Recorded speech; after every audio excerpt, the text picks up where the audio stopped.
ઓમ નમઃ શિવાય. મા ઉમિયા માતાએ નમઃ. શ્રી ગણેશાય નમઃ.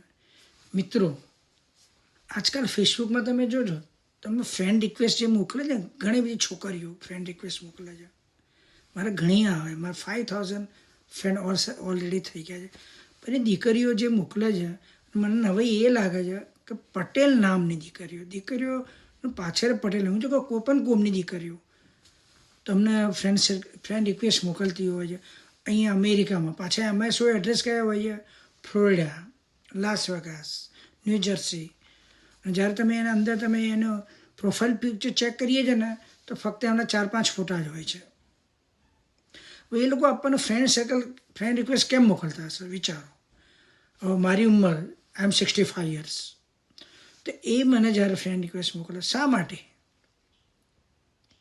હજુ કોમન કોઈ ગૃહિણી હોય, કોઈ સમાજમાં રહેતો બધું ફેમિલી ફોટા અમે જોતા હોય, લોકોના ફંક્શનોમાં જતી હોય, મારા લેખ વાંચતા હોય, એ કદાચ મને મોકલો છો, ચલો હું જોઉં. મારે કોઈ પણ ફ્રેન્ડ રિક્વેસ્ટ જ્યારે જોઉં છું ને, તો હું ચેક કરું છું, એટલે જોઉં છું કે એ વ્યક્તિ લાયક છે, તો જ એના ફ્રેન્ડ રિક્વેસ્ટ સ્વીકારું. એને એક ટાઈમે સ્વીકારું છું, પછી એની જોડું જ્યારે ચર્ચા એને મેસેજ કરું, એને જે મેસેજ આવે સામે જવાબ આપું, પછી લાગે કે આ ઇઝ રોંગ, હું એને ડિલીટ કરી કાઢું છું. તો મિત્રો ખાસ ધ્યાન રાખવાનું, ખાસ કરીને મારી ઉંમરના આપણે ફિક્સ 50થી 65 વર્ષથી 70 વર્ષ જે પણ મારા ગ્રુપમાં વડીલો હોય, મારા જો મિત્રો હોય, એ લોકો ખાસ ધ્યાન રાખજો કે આની યંગ છોકરીઓ આપણને જ્યારે ફોટા મોકલે છે, આપણને ફ્રેન્ડ રિક્વેસ્ટ મોકલે છે, તો કમસે કમ આપણે આપણું મોઢું અરીસામાં જોવું જોઈએ કે આપણે મારી ઉંમરે મારે આ છે, તો આ મને કેમ મોકલે છે. ધ્યાન રાખજો. અત્યારના મોટાભાગનો બ્લેકમેલિંગ કેસ તમારા આવા છોકરીઓ જ કરતી હોય છે. તમે જેટલી રૂપાળી હોય એને તમે ફોટા જુઓ તો એકદમ રૂપાળી હોય, ટૂંકા કપડાં પહેર્યા હોય, અને આપણે જોતા હોઈએ, પછી શું કરે તમારી સાથે?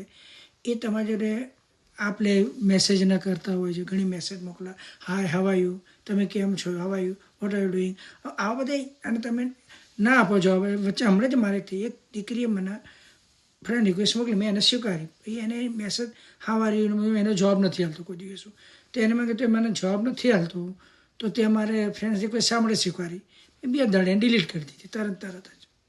તો ખાસ ધ્યાન રાખવાનું કે તમારી પોતાનું લેવલ જુઓ અને સામે તમને કોણ ફ્રેન્ડ રિક્વેસ્ટ મોકલે છે, આ ખાસ ધ્યાન રાખજો.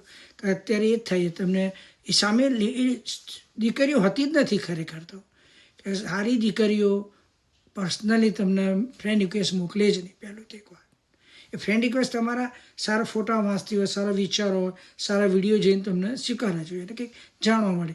પણ સામે જે તમને મોકલો તો સમજવાનું એ ફેક હોય છે, રિયલ હોતો નથી. એની નીચેના જે હોય છે એ છોકરા હોય છે, એ લોકો જ બનાવીને તમને લોકો બ્લેકમેલિંગ કરતા હોય છે.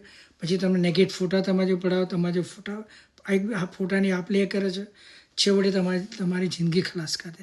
તો મહેરબાની કરી ધ્યાન રાખજો. આપણા ગ્રુપમાં કોઈ પણ એવું હોય તો નહીં સ્વીકારતા. અને મારો તો નિયમ છે, આપણા ગ્રુપમાં 5000 સભ્ય છે, કોઈ મારા વિડીયોને કોઈ શેર નથી કરતું, લાઈક નથી કરતું. ઘણી વાર થાય છે મને, શું કરું? પણ એક છે, કમસે કમ તમે જ્યારે આવો ફોટો, આવા રિક્વેસ્ટ આવતા ને, તો એવી ના સ્વીકારતા મહેરબાની કરી, કે તમે જિંદગી ખલાસ કરશે. આ ખાસ ધ્યાન રાખજો. કે ઘણા બધા કેસ આવે મારી જોડે, ઘણા પ્રોબ્લેમ મારા આવતા હોય. મારા ગ્રુપમાં એક નિયમ છે, તમને ખબર છે? દરેક સ્ત્રીને પોતાની બેન, માતા, દીકરી સમજીને કન્સલ્ટ કર્યું છું પોતે. તો મારા ગ્રુપમાં સ્ત્રી વિરુદ્ધના કેસ નહીં લેતો. તો ત્યાં અહીંયા પણ સ્ત્રી વિરુદ્ધનો કોઈ ફોટોગ્રાફ નહીં ચલાવતો. કોઈ મેસેજ કરે, કોઈ જોક્સ કરે તો નથી ચલાવતો. તો અમારે પણ નેગેટિવ કોઈ સ્ત્રી વિશે કોઈ પણ નેગેટિવ ન્યૂઝ હોય મૂકવા નહીં. પ્લસ ઘણા મારઝૂડવાળા પિક્ચરો હોય છે, વિડીયો, કોઈ નાના બાળકને એની માં મારતી હોય છે, બીજું મારતું, તો આવા વિડીયો પણ મૂકવા નહીં. કોઈ પણ આમ જાણે આપણને જોઈ ના શકતા હોય, આપણો હિલિંગ પાવર ડાઉન છે, આપણે નર્વસ થઈ જઈએ, આપણે ટેન્શનમાં આવી જઈએ, એવા વિડીયો મૂકવા જ નહીં. એન્જોયવાળા મૂકો, ગરબા ગાતા મૂકો, તમે પોતે સારા કોઈ પ્રોગ્રામમાં ગયા હોય, એન્જોય કર્યું હોય, એ બધા મૂકો. એના માટે તો આપણે બધા સાથે ગ્રુપમાં બેઠા સારા વિચારો કરો, સારા ફોટોગ્રાફ મૂકો, સારા લેખ મૂકો. પણ મહેરબાની કરીને હિંસક, કોઈ પણ ખરાબ ઝઘડાવાળા કોઈ પણ એવા વિડીયો આપણા ગ્રુપમાં મૂકવા નહીં. જય શ્રી કૃષ્ણ.